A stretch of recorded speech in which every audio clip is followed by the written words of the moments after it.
কাজটা সফলভাবে করতে পারবো কি পারবো না, শুধু ঈশ্বরের কৃপা,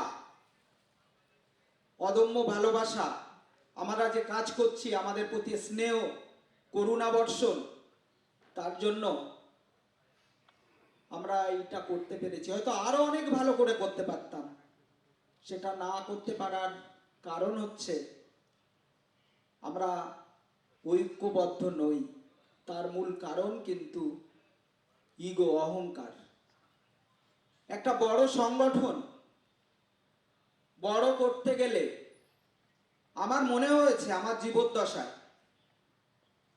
আমি হয়তো লড়তে লড়তে মরে যাব, কিন্তু ব্যক্তিগতভাবে স্বীকার করব নিজের সংগঠনকে এগিয়ে নিয়ে যেতে গেলে মাথা নত করে যতটা নামতে হয় নামবো, কিন্তু সংগঠনটাকে আমি এলিট ক্যাটাগরির স্বপ্ন দেখেছি। ভারতীয় রেলওয়ে মালগোদাম শ্রমিক ইউনিয়ন ভারতবর্ষের বুকে একটা শক্তিশালী সংগঠন হবে, এলিট ক্যাটাগরির হবে। কেন এলিট ক্যাটাগরির হবে? কারণ অন্যান্য আনঅর্গানাইজ সেক্টরের শ্রমিকদের সাথে আমাদের আনঅর্গানাইজ সেক্টরের শ্রমিকদের চিত্রটা আলাদা। কারণ আমরা ভারতবর্ষের রেলের যাবতীয় উপার্জন দেই। চলতি বছরেও 70% উপার্জন আমরাই দিয়েছি। আমাদের টাকায় রেলের বেতন হয়। আর আমরা যারা এই সংগঠনটার নেতৃত্ব দিচ্ছি তাদের জন্য আমাদের একদিকে তাদেরকে বোঝানো, আর একদিকে আমাদের ঘরে বাইরে লড়াই। যারা ময়দানে আছেন, যারা প্রকৃত কাজ করেন, যারা 2-5 জন সংগঠনকে নিয়ে এসছেন সংগঠনের সাথে, তারা আমার কথাগুলো তাদের হৃদয়ে লাগছে, আমি জানি। আমি ঠিক যে যন্ত্রণাটা সহ্য করে আজ এই সংগঠনটাকে একটা বড় জায়গায় নিয়ে যাওয়ার চেষ্টা করছি, যারা কাজ করছে শুধু তারাই জানে। এ লড়াই ইজ্জতের লড়াই। একটা সংগঠন মার্কেট থেকে কোটি কোটি টাকার তছরূপ, লক্ষ লক্ষ মানুষের জীবনের অধিকার ছিনিয়ে নেওয়া, সেই সংগঠনকে আমরাও মনের অজান্তে এক সময় কোটি কোটি টাকা তুলে দিয়েছিলাম তাদের হাতে কিছু মানুষের চাকরি হওয়ার জন্য। নিজেরাও কবে ইনভলভ হয়ে গেছিলাম। তারপর যখন রাস্তাটা পেলাম, সেই রাস্তা ধরে আমরা যখন দেখলাম যে ভুল করে আসলেও যাক একটা জাতির জন্য স্বাধীনতা অর্জন করা যাবে, আমরা লড়াইয়ে পা দিয়ে দিলাম। অত্যন্ত বিজ্ঞানসম্মত উপায়ে এই লড়াইটা আজও পরিচালনা করে একটা জায়গায় নিয়ে গেছি। আমার লক্ষ্য, ভুলটা কোথায়? ভুলটা হচ্ছে এই, যারা কাজ করে তাদের গুরুত্ব দেওয়া। যদি অপরাধ হয় তাহলে অপরাধী আমি চাই আমার বিরুদ্ধে বিভিন্ন ডিপার্টমেন্টে আমাকে আটকে দেওয়ার জন্য কোনো না কোনো সংগঠনের অনুপ্রেরণায় আমার বিরুদ্ধে কোটি কোটি টাকার আত্মসাতের ক্লেম বিভিন্ন ডিপার্টমেন্টে দেওয়া হয়েছে। তারা সেখান থেকে একটা প্রয়াস চালাচ্ছে যে আমরা কি করে থমকে যাই, আমাদের সংগ্রামটা যেন থমকে যায়। আমাদের মধ্যে থেকেও কিছু আভ্যন্তরীণ মানুষ যারা আমাদের সাথে যুক্ত, যাদেরকে আমরা বহিষ্কার করিনি, তাদের সাথেও যে লোকগুলো আমাদের সাথে ছিল বা আছে, আমাদের সংখ্যা খুব কম। আজ ওই মঞ্চে দাঁড়িয়ে বলছি, যারা আমাদেরকে রক্তাক্ত করছেন, ক্ষত বিক্ষত করছেন, আপনাদের সাথেও যে মানুষগুলো আছে তারাও অ্যাপয়েন্টমেন্ট লেটার পাবে, তারাও আইডেন্টি কার্ড তাদের মিলবে। তাহলে কেন এই যন্ত্রণা? ভুলটা কোথায়? 15 লক্ষ মানুষের স্বাধীনতা দিতে এসে এটা কি ভুল? আপনারা যারা জোনাল লেভেলের লিডার, আপনারা যারা ডিভিশন লেভেলের লিডার, আপনারা যারা সেট লেভেলের লিডার, আমি 2026-এ চাইছি একটু সহযোগিতা করতে। আমার দীর্ঘদিনের স্বপ্ন আইএলওকে একসাথে নেওয়ার। আমরা আইএলওর অন্তর্ভুক্তকরণ হয়েছি। আইএলওর সাথে যুক্ত হওয়া অত সহজ নয়। আইএলওর সাথে যুক্ত হলে কোনো রাষ্ট্রায়ত্ত বড় ট্রেড ইউনিয়নের সাথে যুক্ত হতে হয়।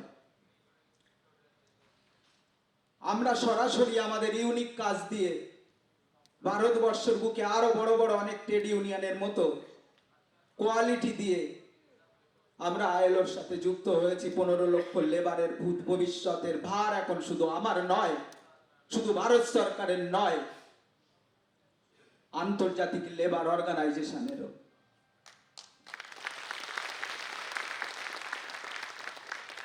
আমি শুধু একটা কথা আপনাদের বলতে চাই,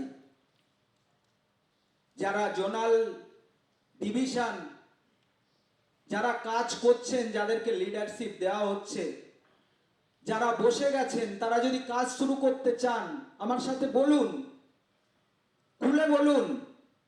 আমি কাজ চাইছি, তবে আমি পদ দিয়ে বসিয়ে রাখতে পারবো না, কারণ আমি বিআরএমজিএসইউটাকে সেই শক্তিশালী টিমের হাতে তুলে দিতে চাই। আমি নিজে প্রেসিডেন্ট হতে চাই না। আমি একসময় দিয়ে দিয়েছিলাম সংগঠনটাকে নতুন কমিটির কাছে, পারেননি আপনারা, অক্ষম। তাহলে কেন বারবার এই বিড়ম্বনা? আমি আজও বলছি, 2026-এ দাঁড়িয়ে আমি এই ভারতীয় রেলওয়ে মালগোদাম শ্রমিক ইউনিয়নটাকে আমি নতুন কমিটির কাছে তুলে দেব, যারা কাজের ভিত্তিতে সংগঠনটাকে এগিয়ে নিয়ে যেতে চান। অর্থ এবং সংগঠন একসাথে, নোট করে রাখুন, এটা আমার চ্যালেঞ্জ। কারণ আমি এলিট ক্যাটাগরির সংগঠন করতে চাই। যারা আঙুল তুলেছেন আমার বিরুদ্ধে, আমিও প্রমাণ করব আগামীকাল থেকে।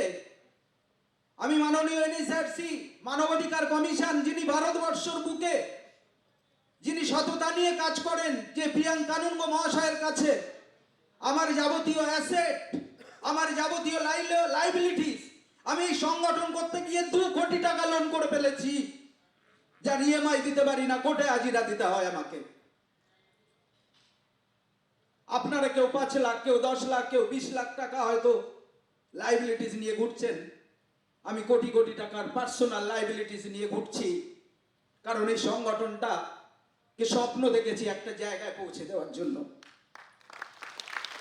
আমি আগামীকাল এনএসআরসির কাছে আমি প্রিয়াঙ্ক কানুনগো স্যারকে বলেছি, যারা আমার বিরুদ্ধে অভিযোগ করেছে, আমার যাবতীয় অ্যাসেট যা আছে আর যা লাইবিলিটিস আছে সমস্ত ফাইল করেছি। আমি সেই ফাইল নিয়ে আমি স্যারের কাছে কালকে সন্তর্পণে দেব, কারণ উনি ন্যায়বাদী।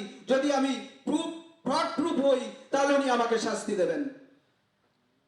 আপনাদের কাছেও আমার একটা রিকোয়েস্ট, আপনাদের কাছেও আমাদের অনুরোধ, যারা নেতৃত্ব দিতে এসছেন, যারা আমাকে উচ্চ নেতৃত্বর পর্যায়ে স্থান দিয়েছেন, আপনারা আমাকে জাস্টিফিকেশন করুন, যাচাই করুন। হলের বাইরে গিয়ে একরকম আর হলের ভিতরে আর এক রকম। আমি চাইছি না। আমি একজন সাহিত্যিক, আমি একজন কবি, আমি লেখালেখি করি, আমি হৃদয়ের ভাষা হৃদয় দিয়ে জয় করতে চাই। আমাকে মিথ্যা একটা বড় কাজ করতে এসে আমাকে মিথ্যা প্রলেপে ডুবিয়ে দেবেন না, মিথ্যা চরিত্রে রে দেবেন না। সবাই আমাকে আজ এই মঞ্চে আমি আপনাদেরকে বলবো, যদি আমাকে যোগ্য নেতৃত্ব মনে হন, তাহলে আপনারা ইগো ছেড়ে আমি যা বলবো বাকি কয়দিন হয় আমার কথা শুনবেন, আর না হলে আমি আপনাদের সামনেই বলতে চাই, যদি আমার সম্পর্কে আপনাদের কোনো অভিযোগ থাকে তাহলে তার আইন ব্যবস্থা আছে। আমাদের সাথে স্বয়ং মানবাধিকার আয়োগ আছেন, তাকে সামনে রেখে আমাকে আপনারা যাচাই করে নিন আমি আপনাদের যোগ্য নেতৃত্ব দিতে পারবো কি পারবো না আগামী দিনে। আমি চাই বাবা পিতা যদি খারাপ হয় তাহলে সন্তানও খারাপ হবে। আপনারা আপনাদের পিতাকে যাচাই করে নিন। কারণ আমি নোংরামি করতে পারি না, নোংরামি করতে পারি না বলেই আজকের দিনে তথাকথিত যে রাজনৈতিক ডামাডোল চলে, আমি এই তথাকথিত পলিটিক্সে আসতে চাইনি। আমি একজন সাধারণ মানুষ আপনাদের মতো। আমি একটা জাতির স্বাধীনতার জন্য শুধু এই ইন্টারেস্ট থেকে এই সেগমেন্টের সাথে যুক্ত। একটা করাপশনকে রুখতে, একটা সংগঠনকে একটা জায়গায় তুলে ধরতে আমার আগমন। আমার মনে হয় যে আগামী 6 মাসের মধ্যে আর যে কয়টা দিন আছে, যাদের যে দায়িত্ব 10 তারিখে আমি ডিভিশন, জোন বা সেড লেভেলে দেব, যাকে যেখানে যেতে বলবো, আপনারা যদি আমার সাথে কাঁধে কাঁধ মিলিয়ে কাজটা তুলে দেন, আমি চাই এবছর 2026-এ মধ্যে আপনাদের হাতে ইলেকশন বডি সহ একটা বিআরএমজিএসইউ কমিটি তুলে দেব, যে কমিটিটা আগামী দিনে বিআরএমজিএসইউকে এগিয়ে নিয়ে যাবে। শুধু আপনাদের কাছে একটা অনুরোধ, বড় কাজ করতে গেলে আমার যদি কোনো ভুল ত্রুটি থাকে, আমি সেই ভুল ত্রুটি শুধরে নিয়ে এগিয়ে যেতে রাজি আছি। কিন্তু মার্কেটে যে মিথ্যা প্রোপাগান্ডা ছড়াচ্ছে, আমি একলা ব্যক্তি পরিমল কান্তি মণ্ডল না, আপনারা সবাই যদি এর বিরুদ্ধে সোচ্চার না হন, তাহলে হয়তো একসময় সংগঠনটা উপযুক্ত লিড করার জায়গায় থাকবে না। আমি চাই 1000টা পরিমল কান্তি মণ্ডল তৈরি হোক।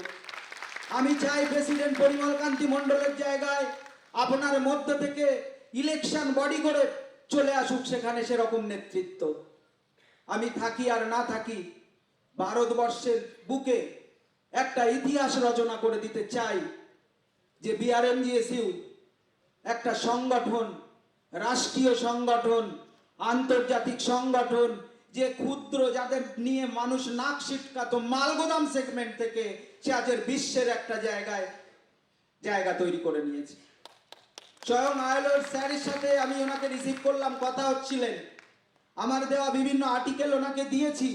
মঞ্চে উনি কি বলেছেন দেখেছেন, যে এই সেগমেন্টে আমাদের কাছে একটা নতুন সংযোজন হলো যে ভারতীয় রেলওয়ে মালগোদাম শ্রমিক ইউনিয়ন, এই সংগঠনই এই যে 15 লক্ষর যেটা একটা যাদের জন্য কাজ করছে, এই সংগঠনটা আমরাও এদের সাথে জুড়ে গেলাম। এদের জীবনের যন্ত্রণার কথা আমরাও আজ থেকে শেয়ার করব, যেটা কিন্তু উনি মঞ্চে বলে গেলেন।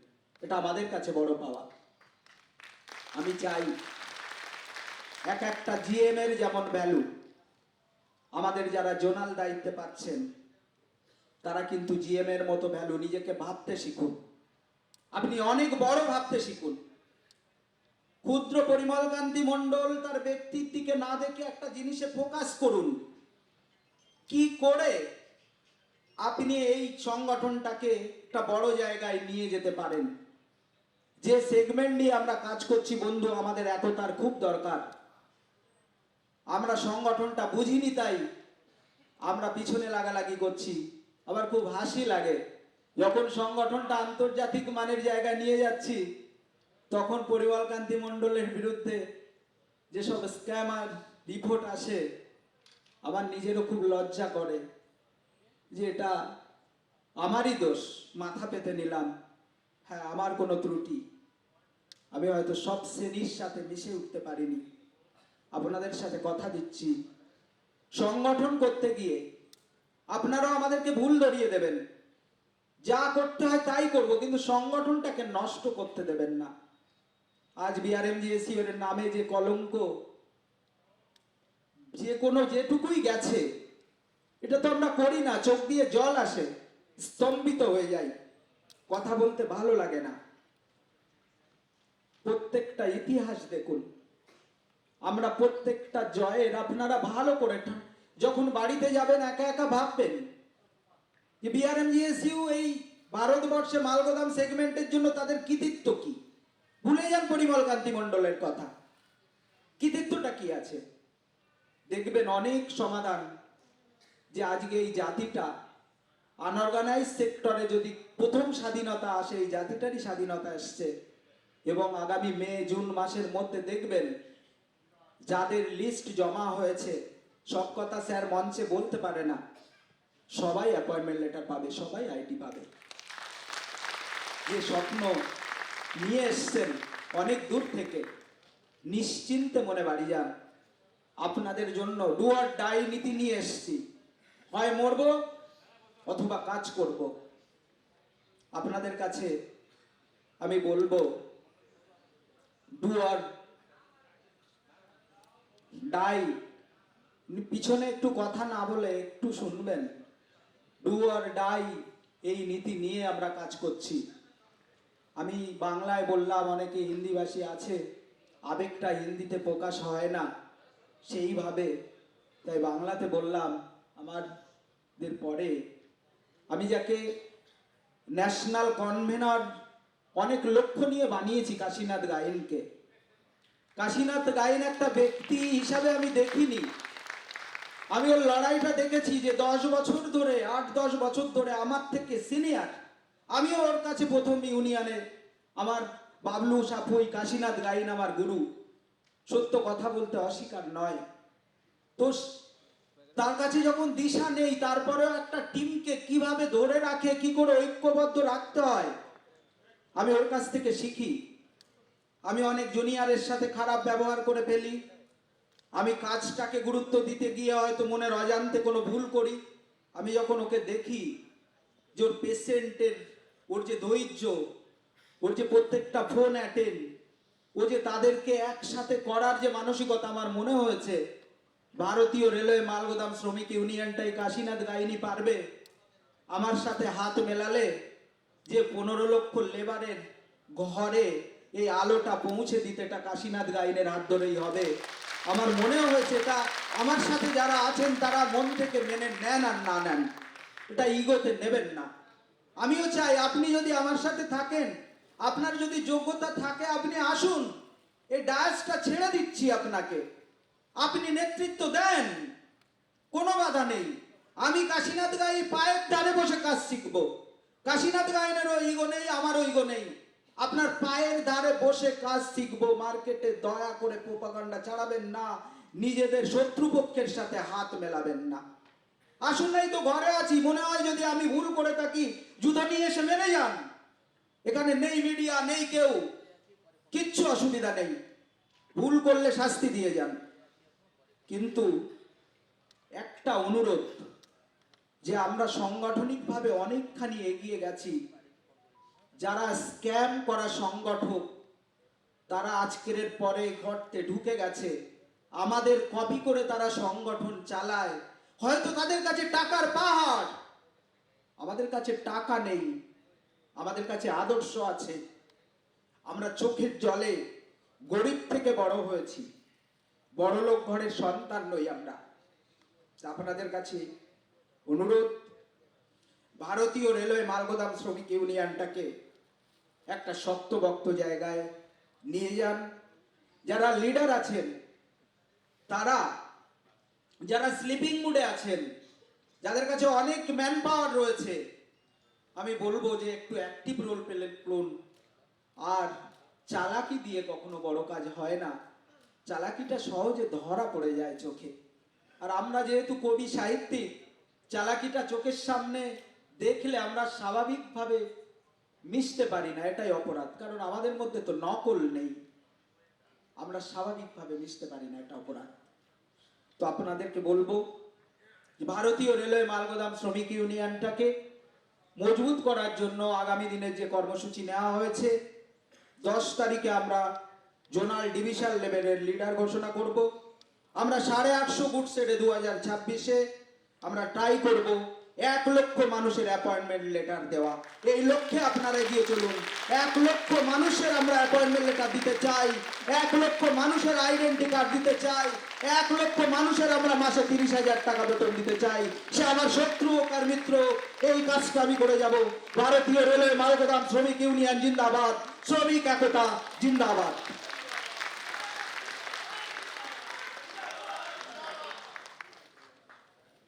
আমরা আমাদের অনারেবল প্রেসিডেন্ট স্যারের কিছু বক্তব্য শুনলাম। আমার মনে হয় এটা বক্তব্য ছিল না, ওনার ভেতরের কান্না শব্দ হয়ে আমাদের কাছে পৌঁছাচ্ছিল, তাই না? তো আজকে আমরা একটা পরিবার হিসেবে, সত্যি কথা বলতে আমরা আজকে এখানে যারা এসছি অনেকেই ধার করে এসছি, অনেকেই টাকা পয়সা ছিল না, অ্যারেঞ্জ করে এসছি, ম্যানেজ করে এসছি, জেনারেলে এসছি। তার কারণ কাজের দরকার, অর্থের দরকার, পরিবার চালাতে গেলে, বাঁচতে গেলে সসম্মানে একটা প্ল্যাটফর্ম দরকার। আর আমাদের সবার হয়ে যে লড়াইটা লড়ছে, তার উপরে অত্যাচার, তার বিরুদ্ধে কুৎসা, তাকে প্রাণনাশের হুমকি, আচ্ছা উনি কি একা? আমরা আছি তো সবাই, একটা পরিবার হিসেবে থাকবো তো সবাই।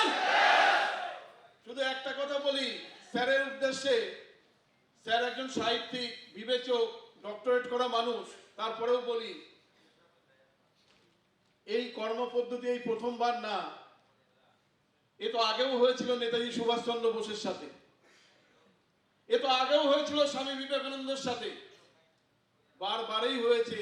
যারা কিছু ভিন্ন কিছু করতে চায়, বড় কিছু করতে চায়, তাদেরকে টেনে নামানো, তাদেরকে অপদস্থ করা, তাদেরকে অপমান করা, তাদেরকে কুৎসা গাওয়া, তাদের চরিত্র নিয়ে আত্মহনন করা, এ বারে বারে হয়েছে ইতিহাসে।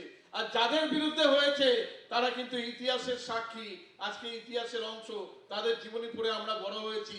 হয়তো আগামী দিন পরিমল কান্তি মণ্ডলী পৃথিবীতে সারা জীবন থাকবে না, ওনার নামটা কিন্তু আমাদের হৃদয়ে সারা জীবন থেকে যাবে, ইতিহাসের পাতায় থেকে যাবে। যারা আজকে এগুলো করছে, যে হাত দিয়ে যে মুখ দিয়ে বাজে কথা বলছে, একটা কথা আছে না, সেই হাত যখন পায়ে এসে ছোবে সেদিনই হবে সত্যের জয়। ওই হাতগুলো এসে পায়ে ধরে প্রণাম করবে, ক্ষমা চাইবে, সেদিনই হবে সত্যের জয়। আর সেটা শুধু সময়ের অপেক্ষা। তার জন্য আমাদের ইউনিটি দরকার। আর 10টা সংগঠনের মধ্যে আমরা ওরা থাকবো না, আমরা ওরা করবো না, আমরা একটাই পরিবার।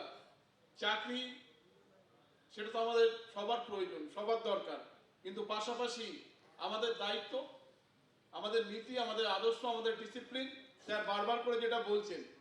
তাই আর দীর্ঘায়িত না করে আজকের প্রোগ্রাম যাকে দিয়ে শেষ করাবো, যার